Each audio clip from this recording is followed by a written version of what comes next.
Hello everyone. In this video, I will show you how to use Zelle with the TD Bank app. To get started, open the TD Bank mobile app on your phone and sign into your account using your username and password. Once you are logged in, look for the Pay and Transfer option or the Send Money section, depending on your app version. Tap on it and then select Send Money with Zelle. If this is your first time using Zelle through TD Bank, you will need to complete a quick enrollment process. Tap the Enroll button to begin. The app will ask you to enter a U.S. mobile phone number or email address that you want to use with Zelle. Enter your preferred contact information and continue.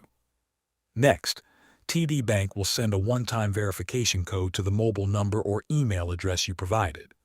Check your messages or email inbox, enter the code into the app, and verify your identity. After verification, select the TD Bank account that you would like to link to Zelle. Now let's look at how to send money.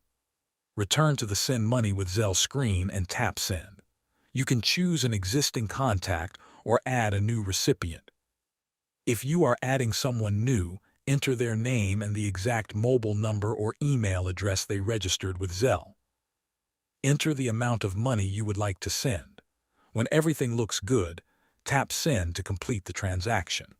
The money will be sent directly through Zelle, making it a simple and convenient way to transfer funds to people you trust. Thanks for watching.